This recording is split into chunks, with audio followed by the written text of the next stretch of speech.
All right, speaking of the mission, Sark spoke about the big win for Texas over Alabama yesterday when he spoke to the media at his weekly press conference. And he talked about a lot of different things. First cut, though, is his opening statement discussing his overall thoughts on the win over Alabama in Tuscaloosa.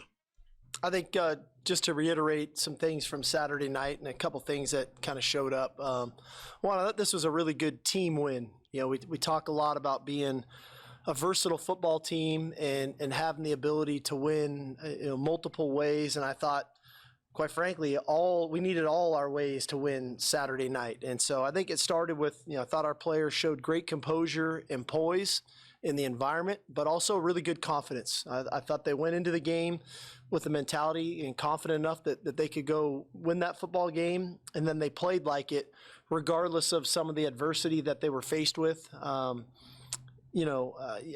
really just looked at today a lot of the effort. We were meeting with the team, and just there were some really exceptional effort plays that showed up.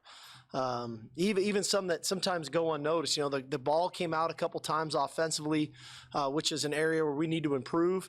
But just the effort that our guys made to recover those balls. I know a couple of them were ruled down, but JT, the fumble recovery on AD's fumble, the effort by Jonathan Brooks downfield on JT's that they end up ruling an incomplete pass, but there was such extreme effort. The effort on the punt that we down inside the 5. By Keaton Crawford, Keelan, and the rest of the coverage unit. Those were just some great examples. There's a couple. We showed a play today of Byron Murphy defeating a double team and making a really good tackle at the line of scrimmage. Just quality effort that I was really proud of the guys. I think that was reflected in how resilient these guys were. I talked about this yesterday after, guys made some mistakes early on in the game. The guys bounced back, the bounce back factor. These guys were really resilient, and a lot of the guys who made plays late in the game, in the fourth quarter, in clutch time to help Texas get the victory. Those were also guys who had some mental errors early on, maybe just because of butterflies, had some mistakes early on, and they did not let that deter them, derail them, or distract them. Those guys stayed focused on the mission, eyes on the prize, and ultimately got that prize because of the way they performed in the fourth quarter. And you know this, Rod. I mean, you can coach mistakes, right? But you can't accept not max effort, right? Mm-hmm. As long as you're going full bore and playing hard, we can correct the things that we're not getting right. It's a long football game. Exactly. But we can't accept, less than your best effort. And they gave max effort for 4 quarters. They really did. And what they did is just correct some things and get things lined up. And I think part of it is early game jitters. I think there was this is a big stage. You got game day there. You've got the celebrities all on the sidelines watching this game. The eyes of the world are on you. So there could be some of that. But the fact that they battled through that and just kept playing hard, that's the exciting part, and then never gave in. And I know we're going to play a cut about the fourth quarter coming up here, Rod. But I mean, look, think about the questions. We had three real big questions about Texas throughout the offseason. Quarterback, was Quinn Ewers ready to step in and be him? And he was. Fourth quarters, and the edge pass rush. Well, gosh, we're all three answered in the affirmative in a huge way, which is why people are very confident about this team now, because the edge pass rush was great. I mean, it wasn't good. It was great. It was game-changing with Anthony Hill and Ethan Burke and what they did to sack the quarterback like they did 5 times. That's the difference. Can they not just pressure the quarterback? Can they get sacks? Can the quarterback not just manage the game but actually lead his team to huge wins? And can Sark call a hell of a game and lead his team in the fourth quarter? All massive check marks on Saturday. Yeah. Speaking of that fourth quarter, here's Sark being asked about how Texas performed in that fourth quarter. So all in all, it came down to the fourth quarter. And, falling behind and then, scoring 21 points in the fourth quarter, a variety of ways through the air. And then ultimately, grinding it out with 7 minutes to go on the ground when we had to run it and they knew we were going to run it. And then ultimately, getting the quarterback on the ground on a critical third down play. And he actually expanded on that for his thoughts on the fourth quarter in another answer to a question from the media. Here's Steve Sarkisian.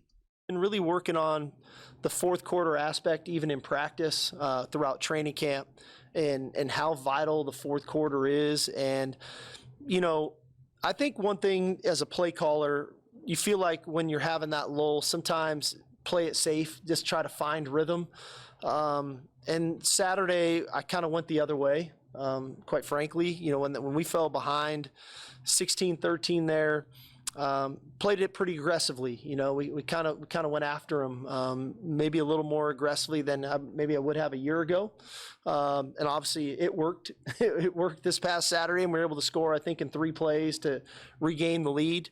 So I think the mindset of our guys, we have a veteran offensive team, and them understanding why we're calling what we're calling. I think that communication's been better this year as well, of getting out in front before drives begin so they can expect the calls that are coming, and I think that puts them at ease a little bit more.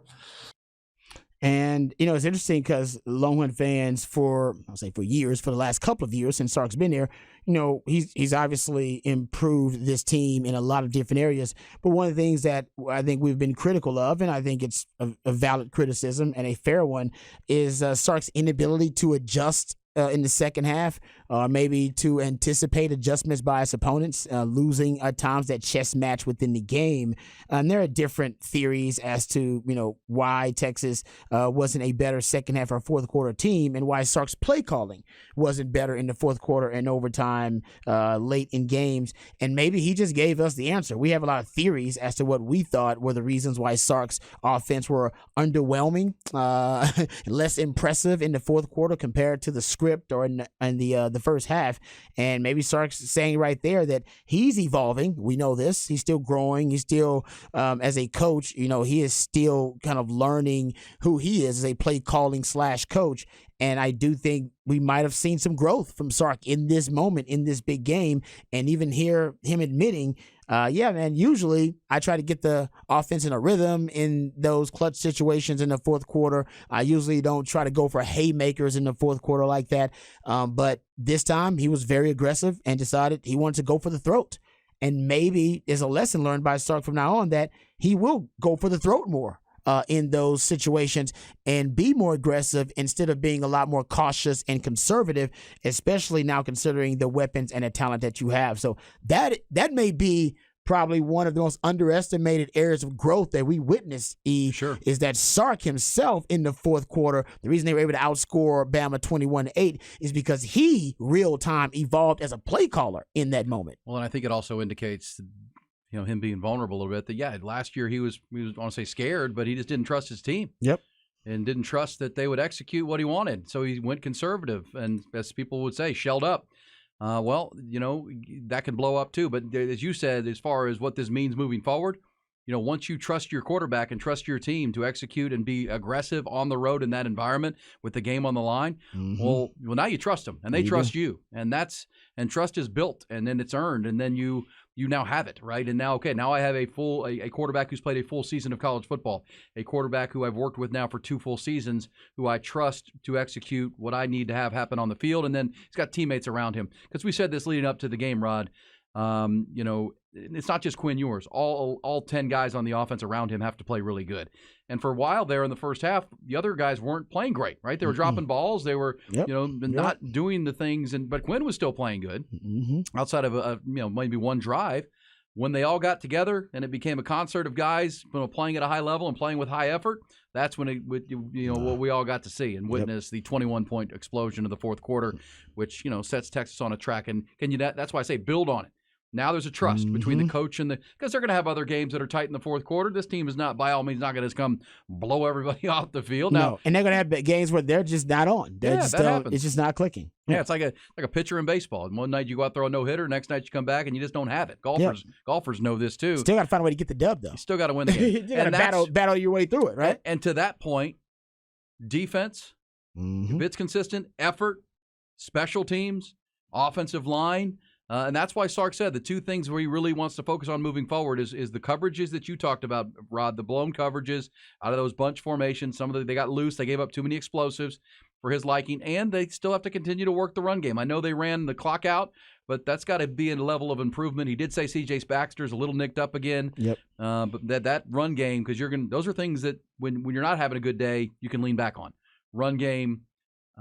Your defense, your special teams, and all those things were on point on Saturday too. Good stuff right there behind the BOC.